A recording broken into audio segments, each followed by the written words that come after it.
이게 그저 되는 것은 아니고 훈련과 습관이라고 생각합니다. 이번 기회가 우리에게 그런 시간이 될 거라고 생각합니다. 우리 옆 사람들과 함께 오늘 아침에도 잘 나오셨다고, 주를 바라보면 반드시 좋은 일이 생길 거라고 한마디씩 덕담을 나누어 주시죠. 오늘 아침에도 우리 어린아이들 많이 남았네요. 고맙습니다. 여러분, 참 제가 그래요. 어렸을 때 새벽 예배를 해보지 못하고 자랐다는 게 참 아쉬움이 참 많아요. 어린아이들이 새벽에 교회 나와서 예배 드리면 어떤 마음이 생길까? 이게 평생 이 아이들에게 어떤 영향을 끼칠까? 그런 궁금함이 있어요. 어때 새벽 예배 나오니까? 뭔가 애들이 느끼는 게 정말 다를 거라고 생각해요.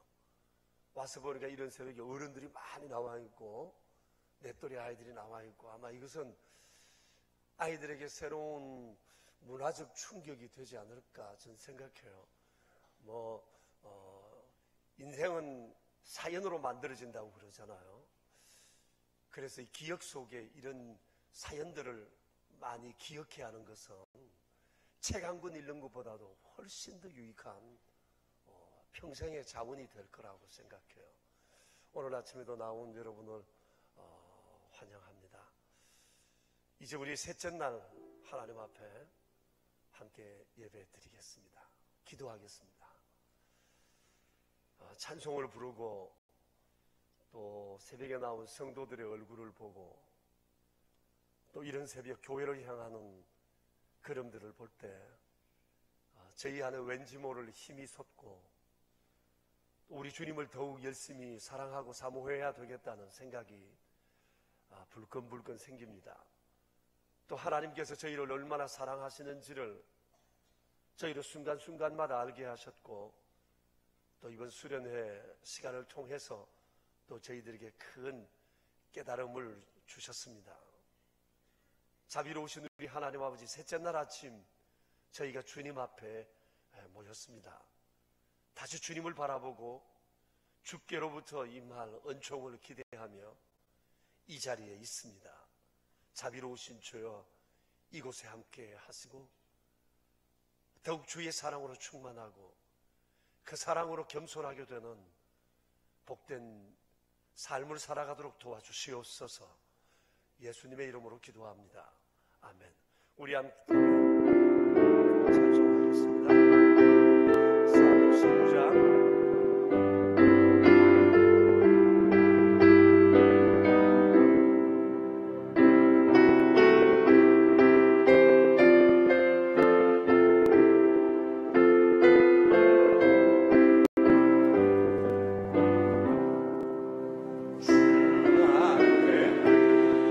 내가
주를 알지 못하는 사람들을 위해 기도하는 것, 그들에게 주의 마음을 전해주는 것, 그리고 그들을 주님 앞에 데려와 주를 예배하게 하는 것입니다.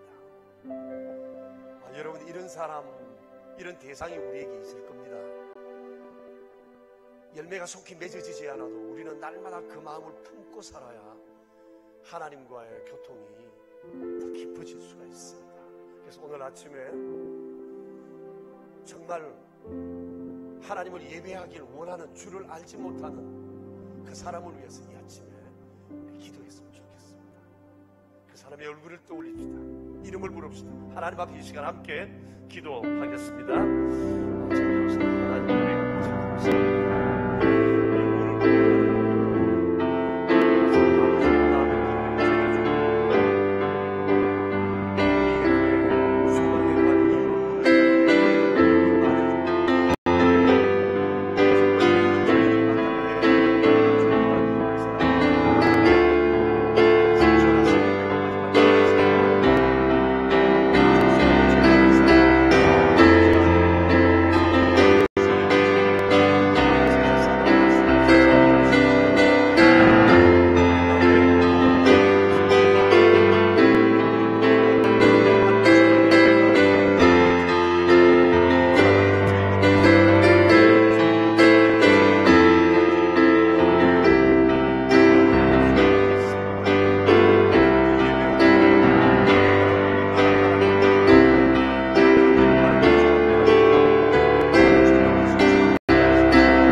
사랑의 하나님 아버지, 감사합니다. 새로운 시작을 알리는 봄의 문턱에서 새벽 신앙 수련회를 갖게 하시고 새롭고 또 새롭게 하는 마음을 주셔서, 그리고 새롭게 살아갈 힘을 주셔서 감사합니다.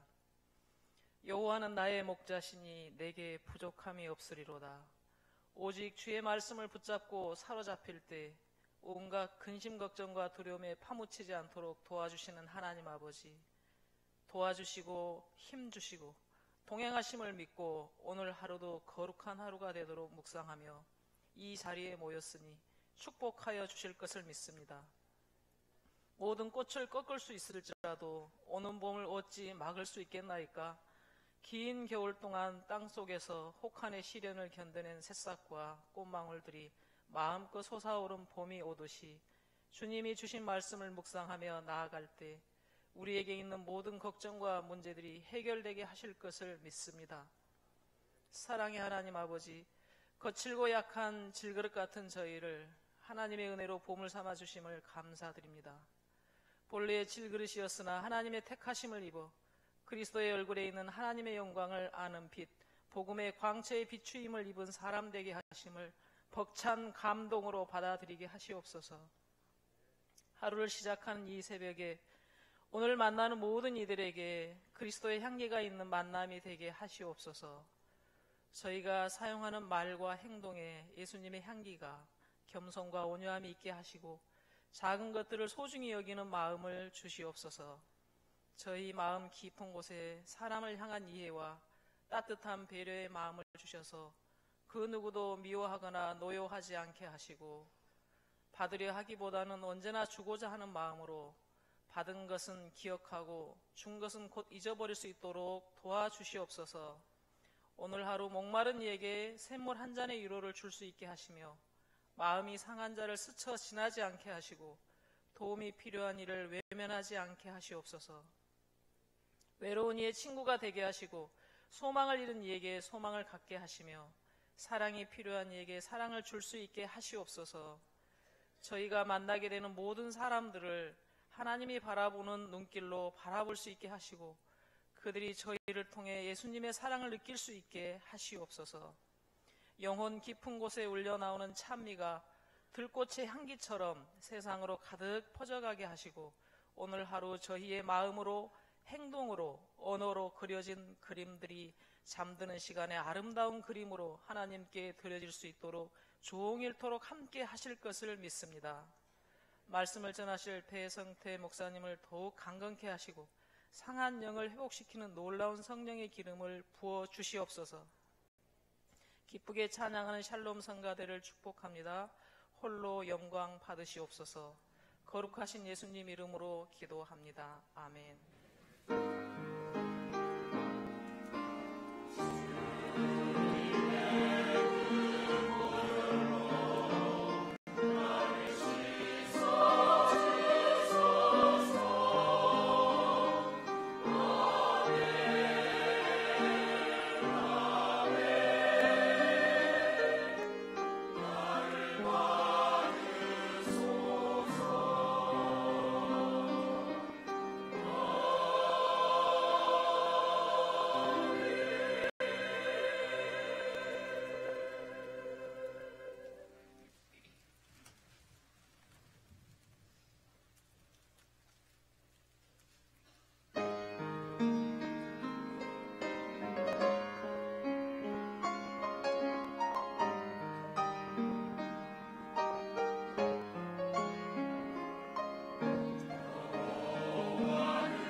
시편 23편을 주제로 한 찬송이 참 다양하고 많다는 생각을 갖네요.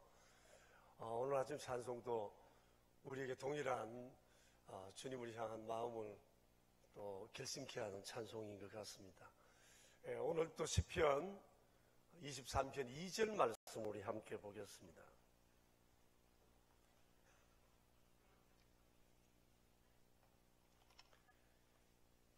같이 주의 말씀 받들어 읽읍시다. 그가 나를 푸른 풀밭에 누이시며 쉴만한 물가으로 인도하시는도다. 아멘. 여러분, 이 아침에도 한번 질문하겠습니다. 시편 23편 어제 5분 읽으신 분 한번 다시 손 한번 들어주시겠어요? 자, 한번 손 한번, 예, 감사합니다. 고맙습니다.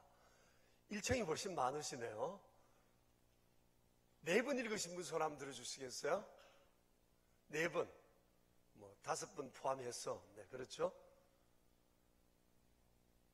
네, 2번은 읽었다. 2번은 읽었다는 분. 5번 포함해서 다 손 한번 들어주시겠어요? 2번은 읽었다. 네. 감사합니다. 한 번도 못 읽었다.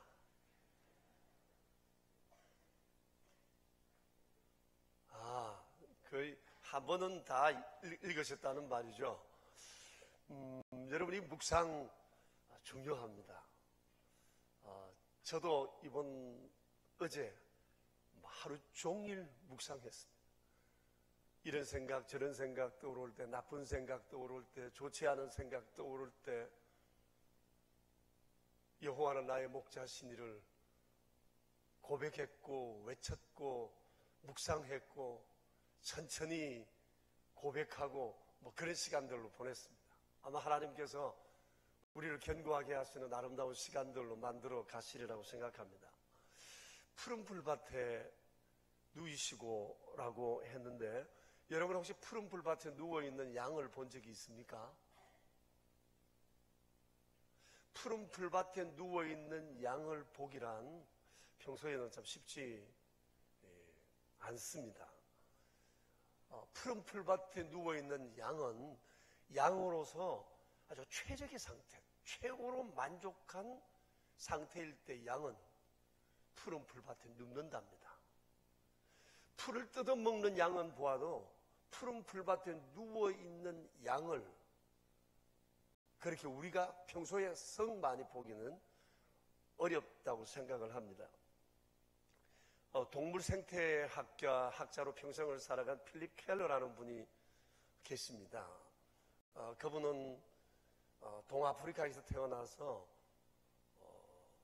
농업 토양을 전공하고 그리고 평생을 동물 생태학을 위해서 살았던 분이세요. 특별히 양에 대해서 연구를 많이 했던 분이신데 그분이 이런 얘기를 했어요. 양은 눕는 것과 관련해서 생태적으로 좀 몇 가지 특징이 있답니다. 두려움이 있을 땐 절대 눕지 않는답니다. 양은 굉장히 불안해하고 소심한 동물이라 조그마한 소리나 이런 곳에 놀란다고 그럽니다. 그리고 또 자기들끼리 이 양은 군집동물이니까 같이 모여 있다가 자기들끼리 뭔가 부딪히고 갈등하고 이렇게 해도 절대 자리에 눕는 법이 없답니다. 왜냐하면 누웠다가 밟혀 죽을 수도 있다 생각하기 때문입니다. 그리고 기생충이나 파리가 있어서 몸에 계속 달라붙을 때 그런 환경이나 자기 몸에 어떤 그런 병들이 있을 때 그때도 양은 눕지를 못한답니다. 막 불편하기 때문일 거예요. 또 하나는 꼴을 많이 먹고 배가 풍족하게 부르지 않는 한 양은 또 눕지 않는다고 그럽니다. 그러니까 양은 자기가 생각할 때 참 안전하다라고 생각되어야 만족하다고 생각해야 비로소 자리에 누울 수 있다고 하는 거예요. 자, 그렇다고 보면 양은 다루기가 매우 까다로운 동물이라고 생각이 되어집니다. 그런데 여러분 사실 양의 입장에서 봐도 이런 네 가지 충분 조건이 다 잘 갖추어지는 것은 그리 쉽지만은 않을 것입니다. 그러나 목자는 양이 이렇게 되기 위해서 힘쓰고 애쓰지 않을 수 없을 거예요. 왜냐하면 쉼이라고 하는 것은 사람에게도 필요하지만 양에게도 너무너무 필요한 것이기 때문에 그렇습니다. 쉬어야 건강해집니다. 쉬어야 이게 또 생리적으로 자기 역할을 합니다. 생산성이 떨어지지를 않습니다. 우유도 내야죠. 윤기 있는 털도 만들어내야죠. 또 번식도 해야죠. 건강하지 않으면 결코 이런 일을 이룰 수가 없습니다. 건강하기 위해서는 무조건 쉬어줘야 합니다. 안식을 누려야 합니다. 그래서 목자는 자기의 유익을 위해서라도 양으로 하여금 눕게 하는 것, 누울 수 있는 최적의 상태를 만들어주는 것, 이것이 목자가 해야 할 일이라고 하는 겁니다. 다윗은 목자의 생활을 해봤기 때문에 양의 이런 습성을 잘 알고 있습니다. 양은 불안하면 절대 눕지 않는다. 만족함이 없으면 절대 눕지 않는다. 이 사실을 잘 알고 있습니다. 하나님의 양인 우리도 마찬가지가 아닐까 하는 생각을 해봤습니다. 환경에서 오는 불안함이나 관계에서 오는 어떤 충돌이나 적대감이나 경쟁의식이나 이런 것이 있을 때나, 그리고 내 몸에 질병이 있을 때나, 또 재정적인 압박이 내 가운데 있을 때 이게 쉴 수가 없습니다. 입맛이 땡기지는 않습니다. 잠을 잘 수가 없습니다. 어쩌면 그런 일로 인해서 몸에 병이 생길 수도 있을 것입니다. 사람도 이런 몇 가지 환경의 충분 조건이 갖추어지지 않으면 잠이 안 옵니다. 누울 수가 없을 겁니다. 아마 여러분 혹 최근에 이런 일로 인해서 쉬지 못한, 참으로 불안하고 초조했던 그런 기억들이 있으세요? 어쩌면 지금도 내 주변의 환경이 충분히 조성되지 못해서 여전히 불안하고 초조한 가운데 걱정거리 잔뜩 안고 살아가고 계시는 분 아니 계십니까? 삶의 모든 문제가 다 해결되면 좋겠는데 평생토록 우리의 삶의 문제는 내가 볼 때 완벽하게 해결되는 날 없습니다. 이전에도 없었고 이후로도 없을 것입니다. 다윗의 인생을 돌아보아도 그렇습니다. 다윗 역시도 이런 일로 인해서 잠을 설친 적이 한두 번이 아니었습니다. 푸른 풀밭 아니었고 쉴만한 물가가 아니었던 경우가 훨씬 더 많았습니다. 여러분 몇 가지 예를 한번 들어봅시다. 그가 전쟁에 나가서 갑작스럽게 승리하면서 스타가 되고 사울 임금의 사위가 됐습니다마는, 사울 임금이 다윗이 인기가 좋아지자 그에게 시기심이 발동해서 그에게 적대감을 가지게 되었습니다. 그리고 어느 날 그 어린 다윗을 불러다가 얘기하는 중에 창으로 다윗을 죽이려고 던졌습니다. 그때 사울이 품은 생각이 이런 겁니다. 내가 창으로 저를 벽에 박아버리리라. 성경에 그래 나와 있어요. 다윗이 피하자 또 재차 창을 던졌습니다. 그래서 다윗은 그때로부터 왕을 피해서 도망 다니는 신세가 되었습니다. 그 세월이 참 길었습니다. 그때가 20살 안팎의 젊은이였어요. 최고의 나라의 지도자로부터 미움을 당하죠. 그가 자기의 사위의 장인이에요. 여러분이 어린 사람이 그의 축익을 피해서 다닌다고 하는 것이 얼마나 어려웠을까요? 푸른 풀밭, 쉴만한 물가 아니었어요. 그리고 나중에 자기가 왕이 되었지만 아들들끼리 후계 자리를 앞두고 암투가 벌어졌잖아요. 그게 형제들끼리 그냥 집안에서 옥신각신하는 것이 아니라 왕자들 주변에 신하들이 따라붙기 시작하고 신하들이 각각 경쟁을 붙이고 경쟁을 하는 이런 갈등이 그 나라 안에 있었어요. 그런 중에 한 아들 압살롬이 아버지의 자리를 노리고 아버지를 쫓아내고 쿠데타를 일으켰습니다. 그때 이 아들과 차마 싸울 수가 없어서 성경에 이렇게 기록되어 있습니다. 맨발로 울면서 다윗이 궁을 떠났다고요. 기고만장한 압살롬, 뭐든지 할 수 있는 것처럼 보였습니다. 왜냐하면 그동안 다윗과 함께 했던 충신들이 압살롬에게로 붙었거든요. 그와 함께 했거든요. 결국 하나님의 간섭으로 압살롬의 나는 평정이 되고 압살롬과 함께 했던 모든 사람들은 아주 비참한 죽음을 당하게 됩니다. 아들이 죽었다는 소리를 듣고 다윗이 한 말이 있습니다. 내 아들 압살롬아, 차라리 내가 죽었더라면 이라고 얘기합니다. 보세요. 왕이었지만 그 인생은 결코 푸른 초장 아니었어요. 쉴만한 물가 아니었습니다. 이 외에도 다윗의 삶에는 어려움들이 많았습니다. 여러분, 이런 어려움들이, 유사한 어려움들이 계속 내 삶 속에 있다고 하면 쉴 수가 없습니다. 잠을 제대로 이룰 수가 없을 것입니다. 그런데 오늘 성경에 보면 다윗은 말합니다. 주께서 나를 푸른 풀밭에 누이시고 쉴만한 물가로 인도하신다. 이건 미래 상황이 아니라 지금 현재 사실, 현재 상황이라고 하는 것을 그는 지금 고백을 하고 있습니다. 어떻게 이런 일이 가능했을까? 어떻게 이런 상황 속에서도 그가 이런 고백을 하고 이런 경험을 할 수 있었을까요? 여러분, 성경에 기록된 다윗에 관한 기록들을 보면 아주 특이한 사실 두 가지를 발견하게 됩니다. 하나는 우리가 잘 아는 것처럼 하나님과의 절대 관계 속에서 살았습니다. 다윗이 쓴 시편이나 그에게 기록된 성경 내용을 다 보면 하나님하고 되게 친했습니다. 여러분, 신앙생활은 관계에서 시작됩니다. 관계에서 싹이 트고 성장하고 결실을 맺습니다. 다윗은 여호와가 나의 목자시라고 하는 이 인생 노하우가 있었어요. 다른 것이 그에게 없었습니다. 그는 다른 것을 붙잡지 않았고 여호와가 나의 목자시다.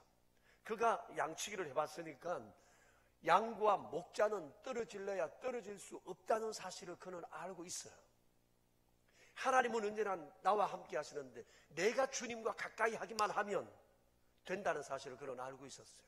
하나님은 언제나 나의 목자시기 때문에 멀리 떨어져 계시지 않는다는 것을 그는 확신하고 있어요.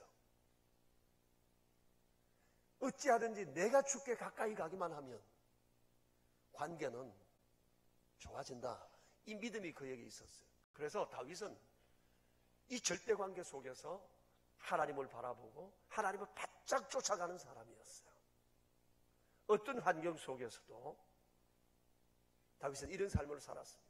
그러니까 두 번째, 다윗의 인생 기록한 모든 성경 내용을 보면 한 번도 다윗의 인생에 기적이나 신비적인 요소나 황홀한 체험이 한 번도 없었다는 겁니다. 여러분 한번 읽어보세요. 다윗의 인생에 기적이 없었어요. 기적이라는 거 없었습니다. 너무너무 놀라운 사실이 아닐 수가 없어요. 우리는 다윗의 인생엔 하나님이 그렇게 사랑했으니까 그의 삶에 신비적인 능력도 많이 나타나고 황홀한 체험도 많이 했을 거라고 생각하는데 그러질 않았어요. 그런 게 한 번도 없었다니까. 한 번도 없었어요. 단 한 번도 없었어요.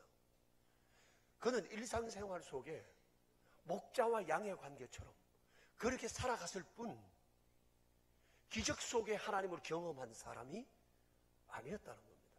가끔 우리는 주변에서 기적이나 신비한 체험이나 이런 것을 통해서 신앙생활을 더 깊이 하려는 사람 있죠.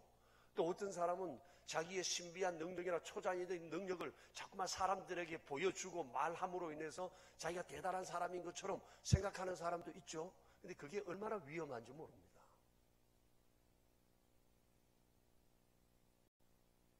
그런 사람은 늘 그런 체험이 있어야만 하나님이 자기를 사랑하는 줄 압니다.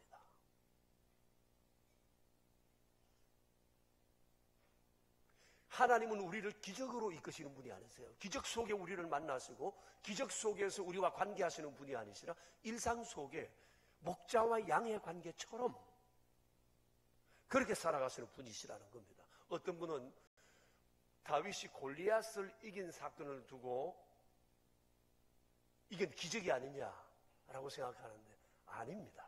여러분 성경을 읽어보시면 그 어린 다윗 10대 후반이잖아요. 어린 다윗이 골리앗을 향해서 이렇게 얘기를 합니다. 너는 칼과 창과 단창으로 내게 나오지만 나는 너가 모욕하는 만군의 여호와의 이름으로 내가 내게 나아가노라. 그리고 그는 물매를 골랐고 돌을 골랐고 물매를 통해서 골리앗에 마주섰어요. 그것이 그의 이마에 박히니 그가 떨어졌다고 그랬습니다. 기적 아닙니다. 그는 평소에도 이것을 능숙하게 물맷돌을 날렸습니다. 여러분이 물맷돌의 이 위력, 힘이 얼마나 센지 모릅니다. 이걸 돌리는데 상당히 능숙한 훈련된 사람이었다고 하는 겁니다. 그의 마음속에 거룩한 분노가 있었습니다. 하나님의 이름을 모독하는 저것은 가만두면 안 된다고 하는 하나님을 경외하는 믿음이 있었고 잘 훈련된 그의 물맷 솜씨 이것이 합해져서 골리앗을 이긴 거지 하나님이 벼락 같은 기적을 통해서 그 전쟁에서 이기게 하신 것이 아니었다고 하는 거예요. 지금 다윗의 인생에 기적 없습니다. 신비한 체험 없습니다. 황홀한 경험 없었습니다. 그리고 그 역시도 그런 기적을 바라며 산 사람이 아니었습니다. 그는 오직 여호와가 나의 목자 되셔서 지금도 내 옆에 계시고 나와 함께 하시고 내게 꼴을 먹이시고 나 잘 되게 하시고 나를 눕게 하시려고 애쓰시는 분이시라는 사실을 알고 바로 그분 옆에 바짝 붙어서 그분과 함께 일상생활 속에서 평범한 생활 속에서 하나님의 임재를 누리면서 산 사람이다 라고 하는 것이 다윗의 인생입니다. 양이 잠을 못 자는데 잠잘 목자 없습니다. 다윗은 그걸 알고 있습니다. 양이 눕지 못하는데 누울 목자 없고 양이 불안해하는데 편히 쉴 목자 없습니다. 다윗은 내가 아파하면 하나님 함께 아파하시고 내가 괴로우면 함께 괴로워하시고 내가 고초 가운데 힘들어하시면 하나님 나와 함께 괴로워하시고 내가 어디 가든지 내가 가는 그곳에 하나님 함께 하시고 내 불안한 마음 하나님 다 아시고 내 필요 다 아시고 다윗은 이 사실을 믿었던 겁니다.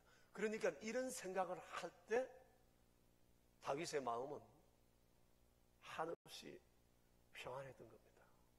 동물은 본능적입니다. 본능적으로 만족함을 느껴야 만족하다 말하지만 사람은 본능으로 사는 사람이 아닙니다. 사람은 영의 사람입니다. 사람은 지성이 있고 의지가 있습니다. 짐승은 본능적이고 환경적인 요소가 만족해야만 나는 만족하다고 생각하고 비로소 풀밭에 눕지만 사람은 환경이 그러지 않아도 의지로 누울 수 있고 영이 잘 되면 이것으로 누울 수 있는 거예요. 이게 다윗의 마음이었어요. 다윗은 일상 평범한 생활 속에서 여호와가 나의 목자시라는 이 확실한 믿음, 내 옆에 계신다고 하는 이 확신이 그로 하여금 굉장히 평안을 주었고 굴에서도 누울 수 있었고 골짜기에서도 누울 수 있었고 쫓기면서도 쉴 수 있었던 사람이라고 하는 겁니다. 그런 이 시편 23편이 기록될 때는 이런 믿음이 굉장히 그의 삶에 무르익었을 때가 아닌가 생각을 합니다. 여러분, 다윗의 인생에 기적이 없었다는 것 잊지 마셔야 합니다. 그리고 그는 한 번도 그런 기적을 바라며 산 적도 없었다는 것, 오직 여호와 나의 목자시라고 하는 것에 대한 이 절대 믿음으로만 살았다는 것을 알아야 됩니다. 이게 위대한 믿음이에요. 기적과 초자연적인 것이나 신비적인 것을 경험한 사람이 위대한 사람이 아니고요, 평범한 일상 속에서 여호와 나의 목자이심을 경험하는 그 믿음이 위대한 믿음이에요. 이것을 믿지 않고 어떤 신비하고 황홀한 것을 경험했다, 이거 오래 못 갑니다.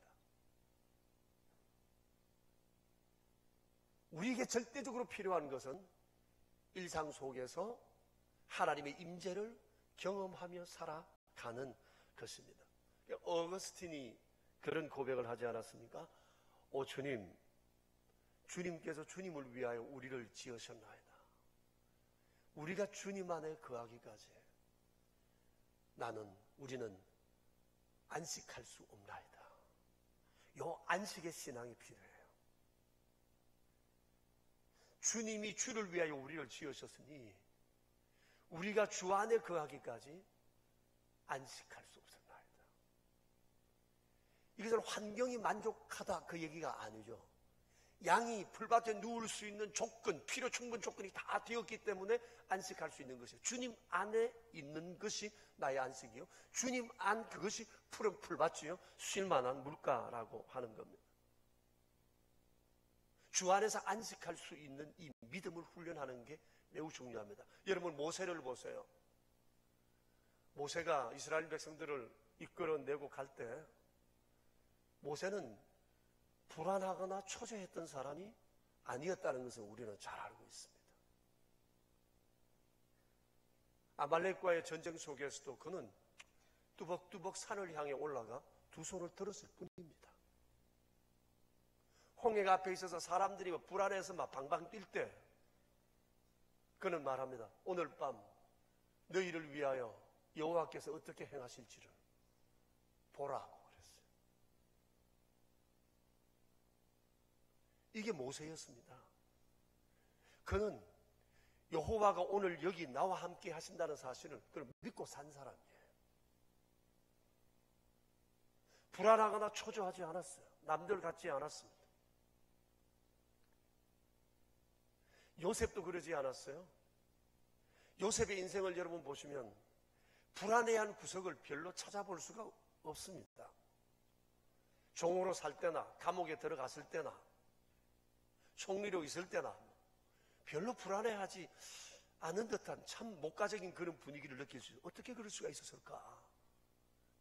성경은 분명히 말씀하십니다.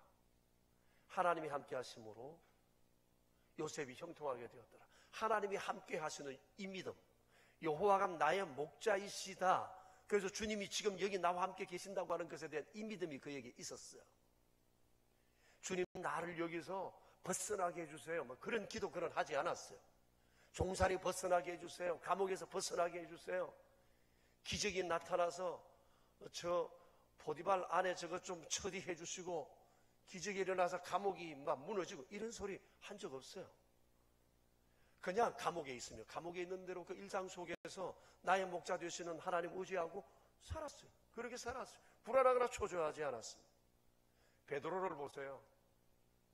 핍박이 일어나서 난리가 나서 베드로도 내일 처형시킨다고 감옥에 가두었을 때 베드로가 그 밤에 어떻게 자고 있었죠?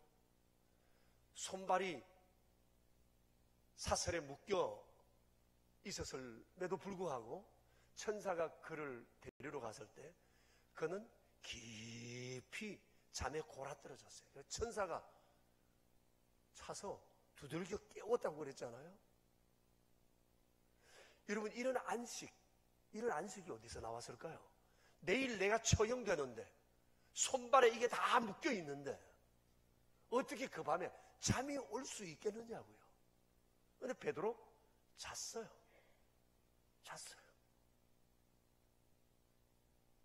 사도행전 28장을 보십시오. 거기 바울도 그랬습니다. 276명이나 되는 많은 사람과 함께 죄수들이 로마로 호송되어 갈 때 유라굴라 광풍을 만나서 말도 아니었습니다. 다 죽겠다고 사람들이 난리법석을 쳤을 때 다윗이 말합니다. 안심해라. 하나님이 우리와 함께 하셔서 파선은 되고 손해는 볼지언정 죽는 사람 하나 없다고 했다. 우리는 가다가 거루에 분명히 걸리게 될 것이고 살아나게 될 거다. 이게 영이 잘 된 사람과 그렇지 않은 사람의 차이입니다. 하나님이 여기 나와 함께 하신다고 하는 사실에 대한 이 믿음, 이것이 중요한 거예요. 여러분, 우리가 살아가는 이 세상 어디도 푸른 초장 없어요. 쉴만한 물가 없어요. 다만 여호와 안에서 안식하는 신앙을 배우면 그것도 푸른 초장이 될 수 있고 쉴만한 물가가 될 수 있는 겁니다. 세상은 언제나 우리를 불안하게 하고 초조하게 합니다. 불안하고 초조하면 이게 병입니다. 이거 빨리 풀지 못하면 더 큰 병이 되고 말 것입니다. 내가 할 수 있는 것이 있고 할 수 없는 것이 있습니다. 할 수 있는 것은 해서 변화시켜야 되지만 할 수 없는 것에 대해서는 발버둥 칠 이유가 없습니다. 할 수 없잖아요. 그러나 여호와 나와 함께 계시니 하나님께 맡기는 거죠. 저는 지금도 생각이 나네요. 우리 집사님 한 분, 얼마 전에도 여러분께 한 말씀드린 거 기억나실지 모르겠는데 새로운 일을 시작하는 그 사람, 걱정이 되어 물었습니다. 한 번도 안 해본 일인데 어떻게 그 일을 감당하려고 합니까? 그랬더니 그의 대답은 딱 하나였어요. 거룩하게 살면 됩니다. 저는 굉장한 충격이었지만 그 집사님이 너무 감사했고 제 마음속에 참 뿌듯함이 있었어요. 제가 우리 아이들을 모아놓고 그런 얘기를 했습니다. 그 집사님이 그런 얘기를 했다. 어떻게 생각하느냐? 애들 둘 다 하는 얘기가 정말 대단하시대요. 그러니까 지금까지 일해왔고 앞으로도 잘할 수 있을 것 같아요. 한 번도 해보지 않은 일이지만 그 일이 경험이 없지만 정말 큰 사업을 벌려놓았지만 어떻게 이 일을 할 거냐? 거룩하게 살면 됩니다. 이게 안식하는 신앙이에요. 그래서 그를 위해서 기도하지 않을 수가 없어요. 여러분, 이거 얼마나 중요한 일인지 몰라요. 우린 절대 혼자가 아닙니다. 하나님 우리와 함께 하십니다.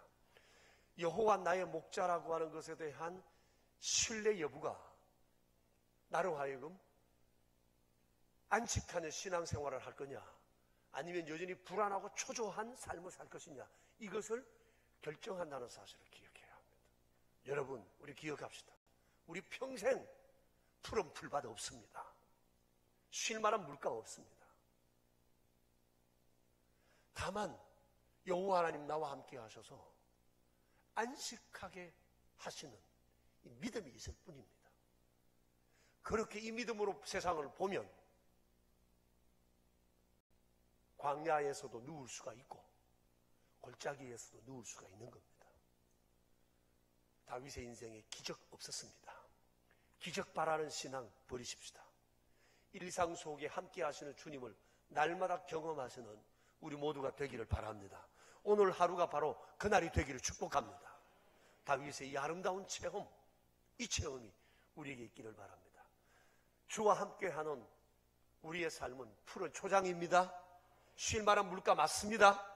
우리가 이 사실을 믿읍시다. 주님과의 관계만 견고하게 하면 역사가 일어나게 될 것을 확신합니다. 우리 함께 찬송 함께 부릅시다. 292장을 함께 해주십시다.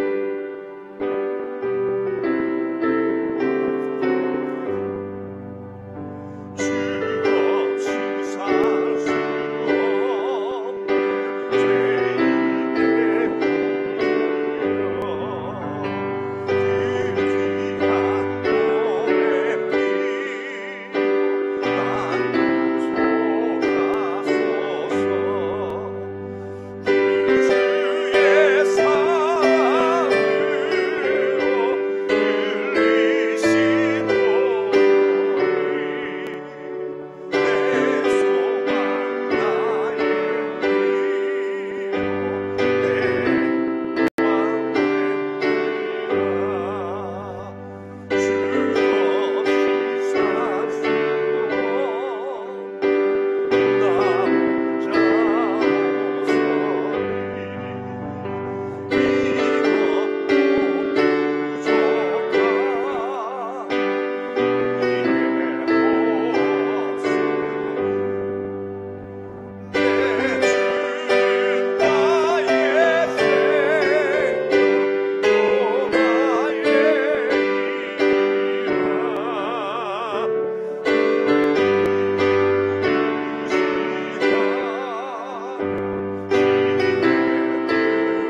사는 사람이고 믿음으로 사는 사람입니다. 이거 놓치면 환경이 좋아져야 행복하다고 생각하면 난 절대 행복할 수가 없습니다. 믿음으로 의지로 우리는 환경을 지배하는 자가 되어요. 그리고 안식할 수 있어요. 내 삶에 지금 여러 문제가 있다면 오늘 이 말씀 의지하고 우리 한번 기도합시다. 내가 자꾸 평안을 구하는 쪽이 환경인가, 본능인가, 조건인가, 아니면 하나님인가? 그거 오늘 한번 돌아보았으면 좋겠습니다. 우리 하나님 앞에 이 시간 함께 주님 기도하겠습니다.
자비로우신 주님, 문제가 여기에 있었습니다. 저희는 신앙생활을 오래 했고 여러 경험들이 있지만 여전히 환경이 필요 충분해야만 비로소 마음이 놓이는 사람들이었습니다. 그래서 조금 더 불편한 것을 이겨내지 못하고 힘들고 어려운 상황들을 이기지를 못합니다. 그런 것이 있을 때마다 하나님은 나를 멀리 떠났고 나는 믿음이 연약한 자요, 하나님은 나를 사랑하지 않는다고 생각하는 잘못된 습관이 있었습니다. 자비로우신 우리 하나님 아버지, 우리가 살아가는 이 세상 결코 푸른 초장 아니며 실만한 물가 아니라 할지라도 여호와 하나님, 지금도 우리 곁에 계셔서 힘되심을 믿는 이 믿음 결코 저버리지 않도록 주님 저희를 붙들어 주시옵소서. 환경에 치우치는 자가 아니라 삶의 조건 안에서 만족함을 누리려 하는 자가 아니라 여호와 나의 목자이심을 믿는 그 믿음으로 안식하는 사람들이 되게 하여 주시옵소서. 본능의 충족을 따르는 자가 아니라 전능하신 주님만을 바라며 사는 자들이 될 수 있도록 도와 주시옵소서. 기적으로 한꺼번에 모든 것들을 상쇄할 것에 대한 기대를 가지는 자가 아니라 한 걸음 한 걸음 내 삶 속에 함께 하셔서 내 인생의 길잡이가 되시는 전능하신 주에 대한 신뢰를 저버리지 않은 저희가 되게 하여 주시옵소서. 자비로우신 주님, 오늘도 금식하며 저희들이 예물을 드렸습니다. 하나님 아버지, 이렇게 간절히 주를 찾는 마음처럼 날마다 우리의 인생이 그렇게 살아계신 하나님을 날마다 경험하는 저희가 되게 하옵소서. 예물을 드린 손길들 위해 주의 풍성하신 은총이 도와시며 날마다 주의 것을 구별하여 드리는 아름다운 심령들로 충만케 하여 주옵소서. 목자 되시는 주와 함께 오늘도 승리의 날이 될 것을 믿습니다. 예수님의 이름으로 기도합니다. 아멘. 자유롭게 여러분 기도합시다. 한 5분 정도는 기도하시고 돌아가시기 바랍니다.